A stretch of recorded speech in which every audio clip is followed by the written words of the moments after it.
Students, कैसे हैं आप। मैं नीरिजा एक बार फिर से आपके साथ हूँ एनसीईआरटी सॉल्यूशन फॉर क्लास 9 का सोशल साइंस हिस्ट्री का चैप्टर 1 लेके, जिसका नाम है फ्रेंच रेवोल्यूशन। और आज हम करने वाले हैं इसके कुछ इंपॉर्टेंट एमसीक्यूज, वो भी हिंदी वर्जन में। तो आइए करते हैं। इससे भी पहले अगर आप चैनल पे नए हैं तो लाइक करें, सब्सक्राइब करें और हाँ, बेल आइकन को ज़रूर टच कर लें। आपको अगले वीडियो का इन्फॉर्मेशन यहीं से मिलते रहेगा। तो आइए स्टार्ट करते हैं। हमारा पहला क्वेश्चन है, फ्रांस की क्रांति कब हुई थी? 1689, 1789, 1889 या फिर 1947? तो फ्रांस की क्रांति हुई थी 1789 में। 1789 में 14 जुलाई को सुबह इस क्रांति का शुरुआत हो गया था। उस क्रांति के समय, फ्रांसीसी क्रांति के समय, फ्रांस का राजा था लुई 16वां, जो कि बहुत ही निरंकुश और अत्याचारी था। इसके अत्याचार से परेशान होकर जनता ने उसके खिलाफ हथियार उठा लिया था। नेक्स्ट क्वेश्चन है, लिब्रे क्या था?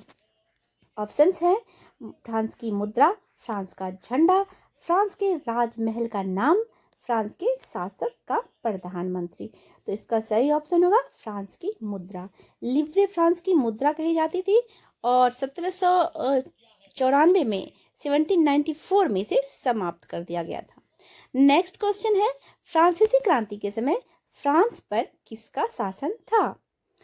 तो फ्रांसीसी क्रांति के समय फ्रांस पर आपको पता ही है, मैं अभी पहले भी बता चुकी हूँ, लुई 16वां का शासन था। यहाँ पे ऑप्शन दिए गए हैं, मुसोलिनो, नेपोलियन, लुई 16वां, इनमें से कोई नहीं। तो इसका आंसर होगा लुई 16वां। फ्रांसीसी क्रांति के समय फ्रांस का शासक लुई 16वां था, जो कि अपने राजगद्दी पे 1774 में 1774 में राजगद्दी पर विराजमान हो गया था।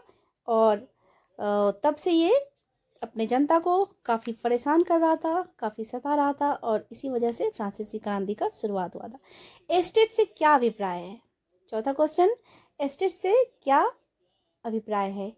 ऑप्शंस हैं, अलग अलग राज्य को स्टेट कहा जाता था, धार्मिक केंद्रों को स्टेट कहा जाता है, सीधे राज्य को दिया जाने वाला कर, फ्रांस का सामाजिक वर्ग का विभाजन। तो इसका राइट आंसर होगा फ्रांस का सामाजिक वर्ग का विभाजन। जैसा कि दिया गया है, बताया गया है, फ्रांस की क्रांति के समय फ्रांस का समाज 3 भागों में, 3 प्रकार की स्टेट्स में बांट दिया गया था। प्रथम स्टेट में पादरी आते थे, दूसरे स्टेट में कुलीन वर्ग आते थे, और तीसरे स्टेट में बड़े व्यवसायी, वकील, किसान, कारीगर, छोटे किसान, भूमिहीन मजदूर, नौकर, व्यापारी, अदालती कर्मचारी, ऐसे छोटे छोटे लोग आते थे। और ऐसे ही इनके काम भी बटे हुए थे, इनके कर देने का जो होता था वो भी बटा हुआ था। मैं आपको बता देना चाहूँगी कि कर जो था वो सिर्फ तीसरे स्टेट के जो भी थे वो भरते थे, और पहले पादरी थे, दूसरे कुलीन वर्ग थे, इन्हें कर नहीं चुकाना होता था। नेक्स्ट क्वेश्चन है, द्वितीय स्टेट में कौन लोग शामिल थे? तो द्वितीय स्टेट में कुलीन वर्ग शामिल थे। जैसे कि हमें पता है, पादरी वर्ग प्रथम स्टेट पे थे, कुलीन वर्ग द्वितीय स्टेट पे थे, और बाकी व्यापारी, किसान, छोटे वर्ग के लोग जो भी थे वो तृतीय स्टेट पे थे। नेक्स्ट क्वेश्चन पे आते हैं। नेक्स्ट क्वेश्चन है, तृतीय स्टेट में इनमें से कौन सा वर्ग शामिल नहीं था? तो ध्यान से पढ़िए, आपको खुद ही पता चल जाएगा। अदालती कर्मचारी, ये तो तृतीय स्टेट में थे। बड़े व्यवसायी, ये भी तृतीय स्टेट में है। किसान, ये भी तृतीय स्टेट में है। लेकिन कुलीन वर्ग जो है वो द्वितीय स्टेट में आते हैं। तो इसका राइट आंसर होगा कुलीन वर्ग। ओके, हमारा 7वां क्वेश्चन है, पादरी किस स्टेट के अंतर्गत शामिल था? प्रथम, द्वितीय, तृतीय या फिर चतुर्थ? तो इसका सही आंसर होगा प्रथम। पादरी जो थे वो प्रथम स्टेट के अंतर्गत आते थे और चर्च का कार्यभार इनके जिम्मे था। नेक्स्ट क्वेश्चन है, फ्रांसीसी समाज में कितने प्रतिशत जनसंख्या किसानों की थी? इंपॉर्टेंट है, ध्यान रखिएगा। ऑप्शंस है 40%, 60%, 75% एंड 90%। तो फ्रांसीसी समाज में जनसंख्या किसानों की थी कितनी? 90%। ओके, हालांकि जो 60% भूभाग पर जो है ना, कुलीन, पादरी और तृतीय स्टेट के अमीर लोगों का अधिकार हो गया था। इन्होंने इनसे इनकी ज़मीन छीन ली थी और ये ज़मीन हीन हो गए थे। नेक्स्ट क्वेश्चन है, इनमें से किसी राज्य को दिया जाने वाला कर देने की छूट थी? पादरी, बड़े व्यवसाय, वकील या फिर छोटे किसान? तो हम पहले ही देख चुके हैं, पढ़ चुके हैं कि जो प्रथम स्टेट पे पादरी आते थे और जो सेकंड स्टेट पे कुलीन वर्ग आते थे उन्हें कर नहीं देना पड़ता था। जो छोटे व्यवसायी होते थे, बड़े व्यवसायी, वकील, छोटे किसान, ऐसे लोग जो होते थे वो तृतीय स्टेट पे आते थे। कर सिर्फ इन्हीं लोगों से लिया जाता था। तो यहाँ पे इसका आंसर होगा ए, पादरी, जिन्हें कर देने की छूट थी।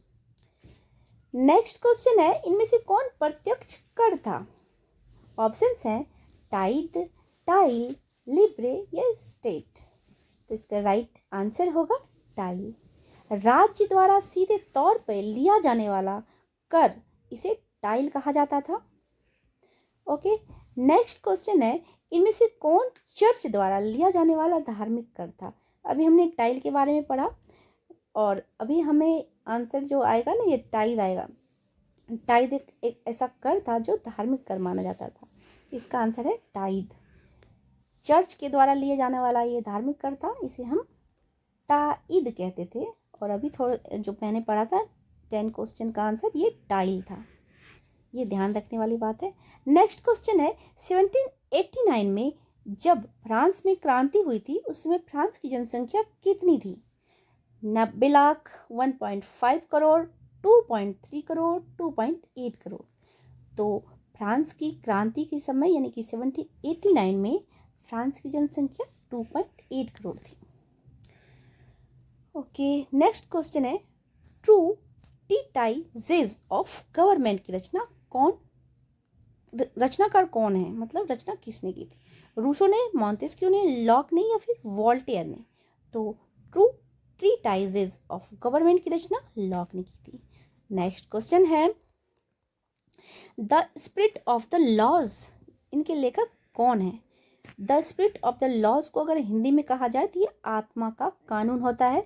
अगर आत्मा का कानून लिखा है तो भी आंसर मॉन्टेस्क्यू ही होगा। और the spirit of the laws अगर आए क्वेश्चन में तो उसका आंसर भी मॉन्टेस्क्यू ही होगा। इसके रचनाकार कौन थे? मॉन्टेस्क्यू। नेक्स्ट क्वेश्चन है, स्टेट जनरल के आह्वान पर तृतीय स्टेट नेशनल असेंबली का गठन कब किया गया था? 1789 में, 1791 में, 1792 में या 1804 में? तो इसका सही आंसर होगा 1789 में। 1789 में आह्वान पर तृतीय स्टेट नेशनल असेंबली का गठन किया गया था 20 जून 1789 को। इसका नेतृत्व मिराबियो और आवेशिया ने किया था। इसी दौरान ग्रामीण क्षेत्रों में किसानों का विद्रोह हुआ। 14 जुलाई को बास्तिल के किले पर क्रांतिकारियों ने हमला कर दिया और उनमें जो कैदी थे उन्हें मुक्त कर दिया। और 14 जुलाई को उस तभी से फ्रांस का राष्ट्रीय दिवस के रूप में मनाया जाता है। और हम आपको बताना चाहेंगे जो कैदी थे जिनको आज़ाद किया गया वो सिर्फ 7 कैदी थे। कितने थे? 7 कैदी को मुक्त किया गया था। नेक्स्ट क्वेश्चन है, सम्राट के शक्तियों पर अंकुश लगाने और सभी मनुष्य को मूलभूत अधिकार प्राप्त करने के लिए फ्रांस में संविधान कब बना? ऑप्शंस हैं 1789, 1791, 1792 या 804। तो इसके राइट आंसर होंगे 1791। 1789 में स्टेट जनरल के आह्वान पर तृतीय स्टेट नेशनल असेंबली का गठन किया गया। इस असेंबली का नेतृत्व जो है मिराबियो और आवेशी ने किया था, जिनका प्रमुख लक्ष्य था संविधान तैयार करना जो 1791 में पूरा हो गया था। तो इसका आंसर होगा 1791। नेक्स्ट क्वेश्चन है, फ्रांस गणराज्य कब बना? 1789 में, 1793 में, 1791 में या फिर 1792 में? तो इसके राइट आंसर होंगे 1792। 1789 में जो फ्रांसीसी क्रांति हुई थी इसका प्रभाव पड़ा कि 1791 में फ्रांस में संविधान बना। 1792 में फ्रांस गणराज्य घोषित कर दिया गया और 93 में लुई 16वां को फांसी दे दी गई थी। नेक्स्ट क्वेश्चन है, नेपोलियन फ्रांस का सम्राट कब बना? जब लुई 16वां को फांसी दे दी गई थी उसके बाद वहाँ की रानी जो कि ऑस्ट्रेलियन प्रिंसेस थी, उनको भी फांसी दे दी गई थी। उनको भी गिलोटिन पे चढ़ा दिया गया था। गिलोटिन एक प्रकार का एक मशीन होता था जिस पे जो दोषी ठहराए जाते थे उनके सर को धड़ से अलग कर दिया जाता। ओके, नेक्स्ट क्वेश्चन यानी 18वां क्वेश्चन 18, नेपोलियन फ्रांस का सम्राट कब बना? 1792 में, 1793 में, 1804 में, 1815 में? इसका राइट आंसर होगा 1804। 1792 में जब फ्रांस का गणराज घोषित हुआ, 1793 में लुई शर्मा को फांसी दे दिया गया। तत्पश्चात क्रूर शासक जो था रोबेस्पियर, उनको भी गिलोटिन पर चढ़ा दिया गया। अभी मैंने आपको बताया कि गिलोटिन जो होता है ना, एक प्रकार का मशीन होता है जिसमें दो खंबे के बीच एक आरी जैसी कुछ लटकड़ी होती है और उस पे रख के जो दोषी होते हैं उनकी गर्दन को उड़ा दिया जाता है। उसके बाद फ्रांस पर बाहरी राज्यों के हस्तक्षेप के कारण फ्रांस को युद्ध में शामिल होना पड़ा और अंततः सत्ता जो था नेपोलियन के हाथ में चली गई। 1804 में स्वयं को नेपोलियन ने फ्रांस का सम्राट घोषित कर दिया गया। नेक्स्ट क्वेश्चन है, वाटरलू की लड़ाई कब हुई थी? 1804 में, 1809 में, 1815 में या फिर 1821 में? इसका राइट आंसर होगा 1815 में। 18 जून 1815 को फ्रांस के सम्राट नेपोलियन की जो सेना थी उसका सामना ब्रिटेन, रूस, प्रसा, ऑस्ट्रेलिया और हंगरी के संयुक्त सेना से हुई। अब एक बेचारा नेपोलियन और उसकी जो सामना हुआ उसका, वो ब्रिटेन, रूस, प्रसा, ऑस्ट्रेलिया और हंगरी सबके मिले जुले सैनिक से हो गया, तो नेपोलियन जो था वो हार गया। नेक्स्ट क्वेश्चन है, द सोशल कॉन्ट्रैक्ट नामक पुस्तक किसने लिखी? द सोशल कॉन्ट्रैक्ट नामक पुस्तक रूसो ने, मॉन्तेस्क्यू, वोल्टेयर या लॉक किसने लिखी थी? तो इसका राइट आंसर होगा रूसो ने ही लिखा था द सोशल कॉन्ट्रैक्ट नामक पुस्तक। इस पुस्तक में जो है ना मत देने के अधिकार के बारे में लिखा गया था और लोकतांत्रिक सिद्धांत की व्याख्या भी की गई थी इनके अंतर्गत। तीसरा स्टेट क्या है नाम से प्रचार पुस्तिका पैम्पलेट किसने लिखी थी? मिराबियो ने, आवेशिया ने, मॉन्तेस्क्यू ने या फिर रूसो ने? तो तीसरा स्टेट क्या है, ये जो पैम्पलेट बनाया था वो लिखा था, किसने लिखा था? आवेशिया ने। ओके, आज बस इतना ही, मिलते हैं नेक्स्ट वीडियो में। Thanks for watching. Okay, thank you, bye bye.